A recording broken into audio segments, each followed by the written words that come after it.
Hello and welcome to this show, Health and Wellness Myths and Facts. The endocrine system is a network of glands that produce and release hormones. These hormones are responsible for various functions in the body, from heartbeats to tissue growth to even the creation of new life. When people think about hormones, they probably think of the most common male and female hormones, which are testosterone and estrogen. However, children and adults produce many other kinds of hormones that affect every aspect of their health. Growth, development, moods, even character formation depends on the endocrine system. Hormones play a particularly important role in regulating growth and development, cognition, metabolism, hunger, thirst, reproduction, even the sexual function. The processes are extremely important for the normal development of children. Hormonal imbalance in children can also cause serious consequences. The burden and pattern of pediatric endocrine disorders are increasing worldwide, and symptoms of hormonal imbalance can vary widely. Each hormone is responsible for its own role. Awareness of hormonal imbalances in children is not very high, and parents perhaps don't keep track of them as much as they should, which is why this is to impart knowledge from eminent endocrinologists who are going to give us medically accurate advice on preventing various endocrine conditions in children and help viewers also identify long-term control strategies.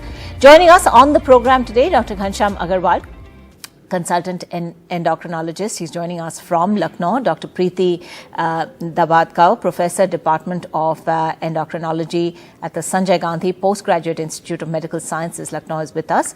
And Dr. Soumya S, consultant diabetologist and endocrinologist with the Apollo Sugar Clinics in Trichy, also with us. Thank you all very much indeed for being part of this conversation. Dr. Agarwal, let me begin with you. Exactly what is the endocrine system? Why is it important to keep these glands, the endocrine glands, healthy and functional? And, why must we pay special attention to this? Yeah, good evening. Endocrine system consists of various endocrine glands and hormones they produce it. So classically, there are certain glands like pituitary gland, thyroid gland, parathyroid gland, islet cells, and adrenal glands and gonads. So these hormone produces development of secondary sexual characters, growth, and metabolic control and hemostasis. So deficiency or excessive hormone secretion causes various kinds of disease. So important diseases are short stature, like leading to short stature and reproductive system failure, and cretinism in children, then rickets and hypothyroidism and other hormone problems like amenorrhea and PCOD. So it is very important to keep our hormone system healthy so that these diseases will not occur. So for this, we have to take balanced diet, and we have to take lots of green vegetables, fruits and milk. So this is very important. Dr. Dabadghao, who is more prone to endocrine disorders? Is it boys or girls? And, is there any kind of gender difference? And if so, why is there this sort of thing? Dr. Preeti, if you could just unmute yourself.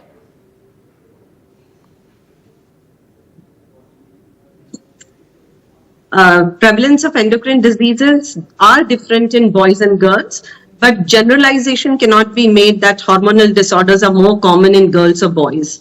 The conditions which are because of autoimmunity, they are more common in girls. The reasons could be that the sex hormones, as you said, the estrogens and the testosterones, they may have an effect on the causation of the disease or the natural history or the course of the disease, and even they do impact on the response to treatment. This could be the physiological reason why diseases could be different in girls and boys. I think in our country, the socio-cultural factors are also equally important because of the bias of bringing your sons, if they are sick, to the clinic and not bringing your daughters. So maybe when you do clinic studies or you do surveys in the hospitals, you may see that boys are represented more in the disorder, which could be more to do with the socio-cultural reasons. Boys being more assertive and coming forth with their problems are likely to be reported more. And as Dr. Agarwal said, that conditions of obviously like amenorrhea, PCOD will be seen in girls only and not in boys. Right. Let's also talk about sort of growth hormones. Dr. Soumya, when we see a short person, is that genetic? What is the role exactly of the growth hormone when it comes to height?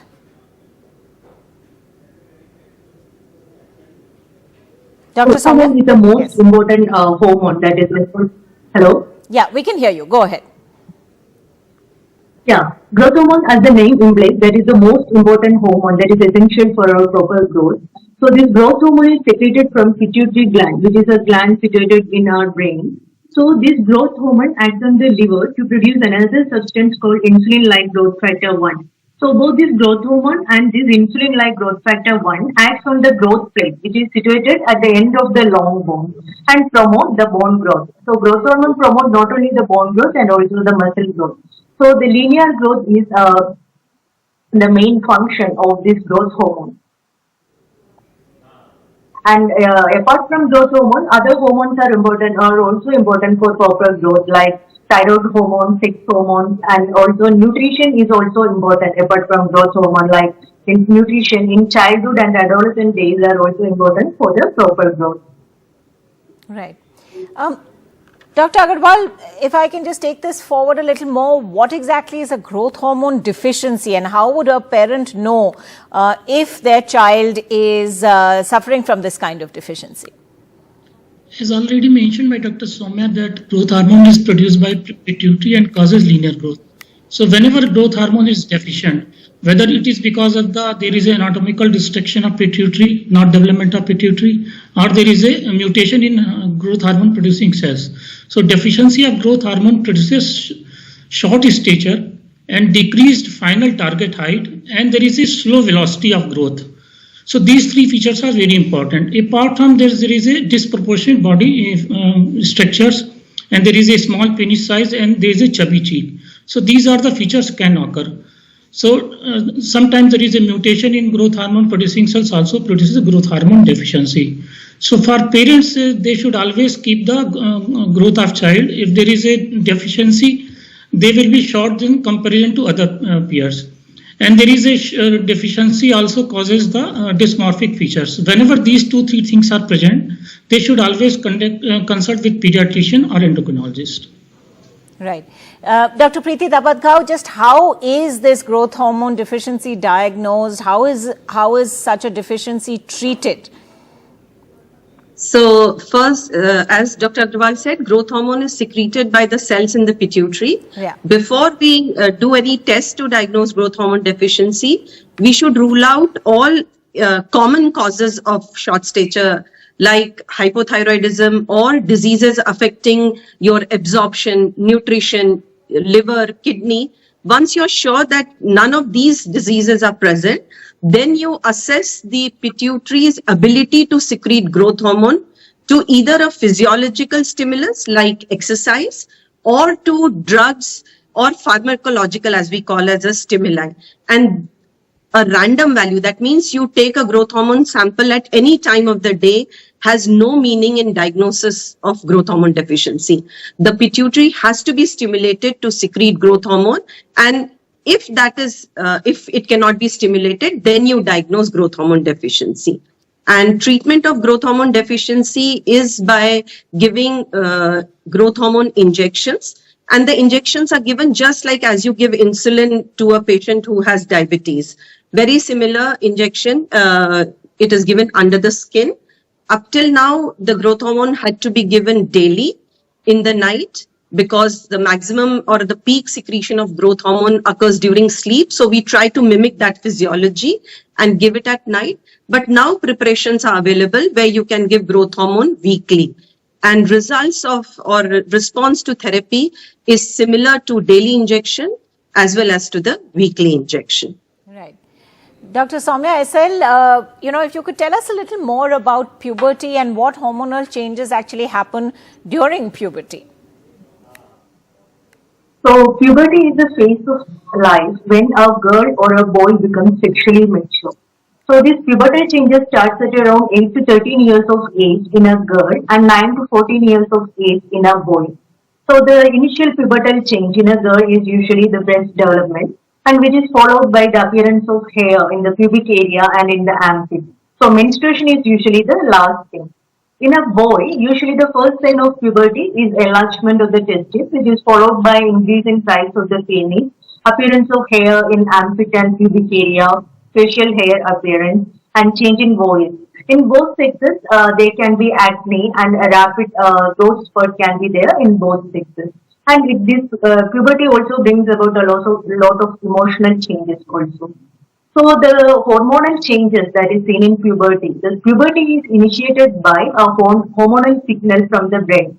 So more specifically, a pulsatile secretion of gonadotropin releasing hormone from the hypothalamus, that is a part of our brain. So under the influence of this gonadotropin releasing hormone, the pituitary, that is another gland situated in the brain, that produce two important hormones that are LH or the luteinizing hormone or FSH and the follicle stimulating hormone. So both these hormones reaches the gonads through the bloodstream. So the gonads are ovaries in a girl and testes in a boy. So under the influence of these hormones, these gonads produce sex hormones that are estrogen in a female and testosterone in a male. So the pubertal changes are brought out by this hormone, this sex hormone. Right. All right. Thank you all. We will take a very quick break, but there's lots more to talk about. We'll be back in just a moment.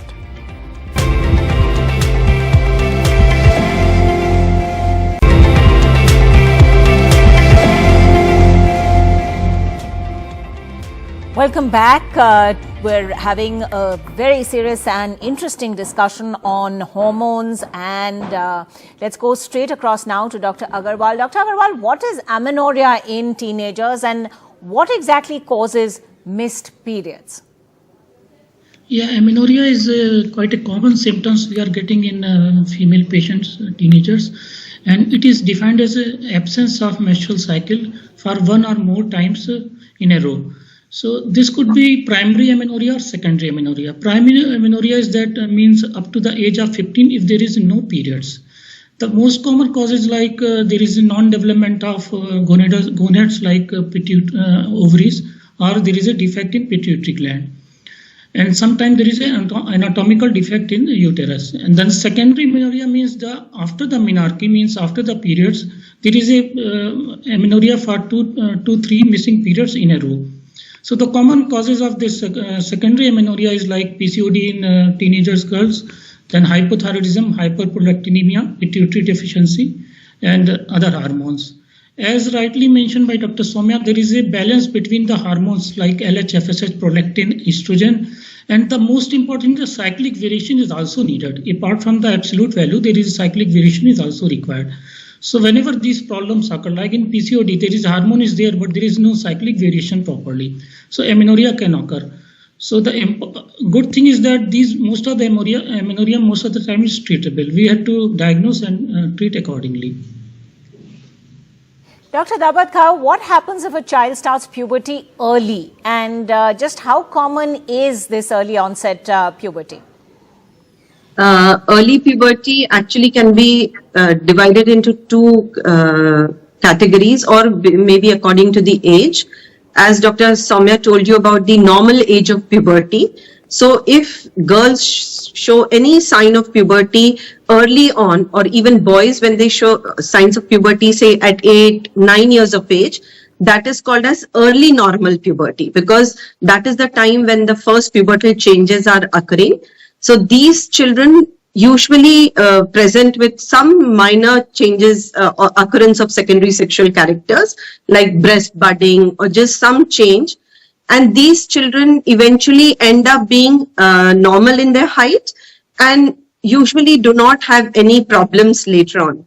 But if puberty occurs very early on, say in early childhood, 2 years, 4 years, then that is abnormal. That is some pathology which needs to be investigated. And that is called as precocious puberty. These children actually are tall at that time, because in puberty, you know that there is a growth spurt. So when this puberty is occurring in that age, as 2, 4 years as early childhood, these children are very tall at that age, but they stop growing early on because as puberty ends, they stop growing. So eventually these children end up short. So occurrence of precocity will be associated with eventually short stature. And these children are too young to understand the changes in their physiology, in their body, which is occurring. So they have lot of psychosocial adjustments. So those problems also can occur in these children. You would see a 4-year being very aggressive, having lots of acne, having temper tantrums. So it becomes really difficult for the parents to deal with such children.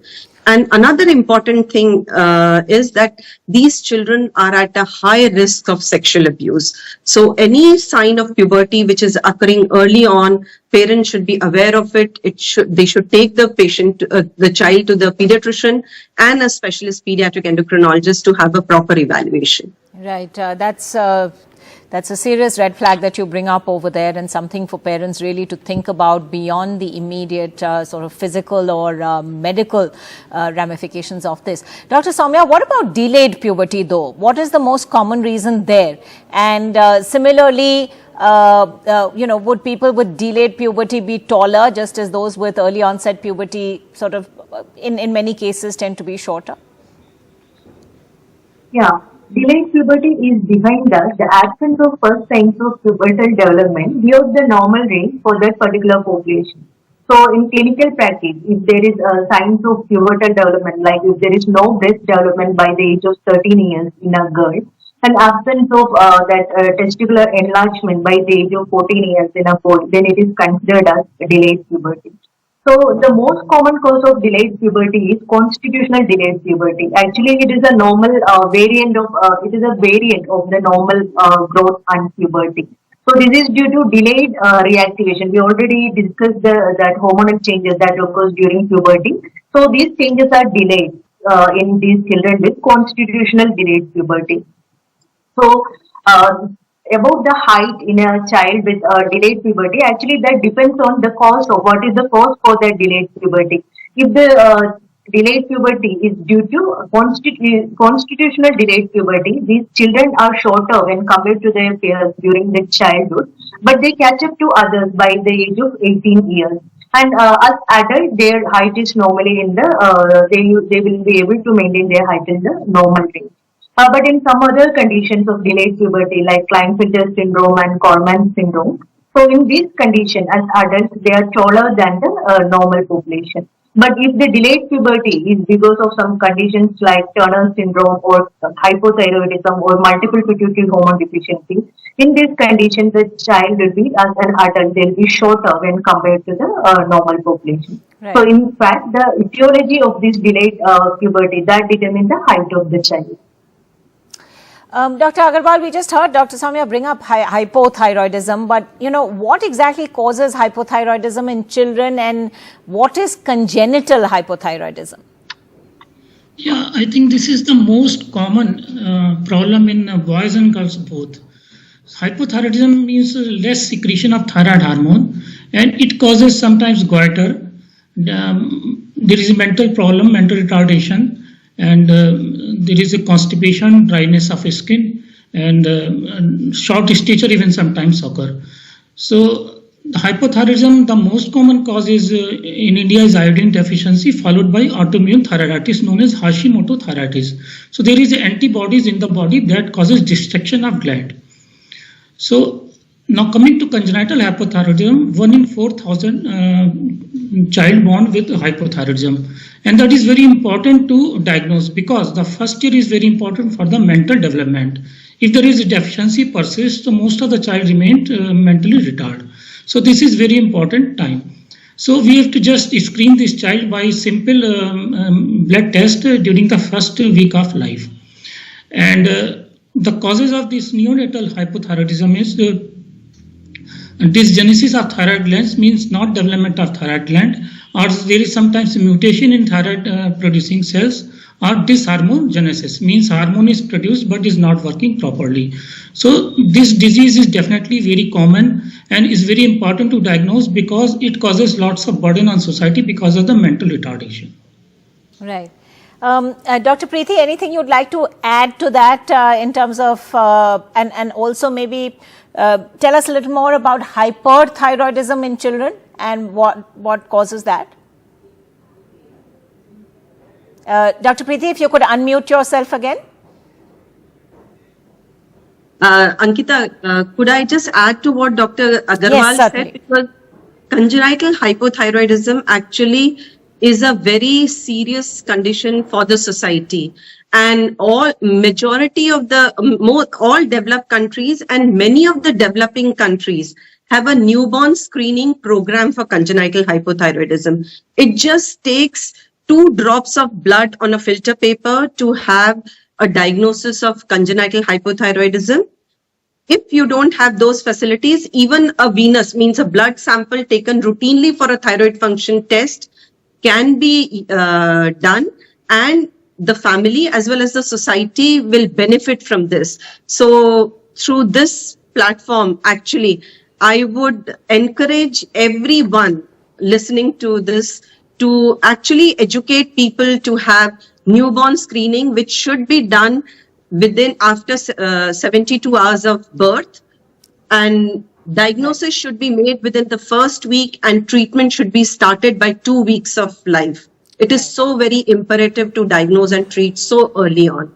All right. Then coming to your question of hyperthyroidism, yes, it is very uncommon in children. Even in our clinic, which is a tertiary level center, we see 1 in 3 months a case of hyperthyroidism in children. The common causes are Graves' disease, where you see effect of excessive hormone production in the thyroid, and then you see children who have very prominent eyes, as you see bulging eyes. That is the typical feature of Graves' thyrotoxicosis or hyperthyroidism. Then you can have because of iodine toxicity for various reasons, and others are very uncommon causes of hyperthyroidism in children. All right. Thank you very much indeed for making that so very clear to us. Thank you all for joining us on Health and Wellness, Myths versus Facts, on this wide-ranging discussion on hormones. Thanks for watching.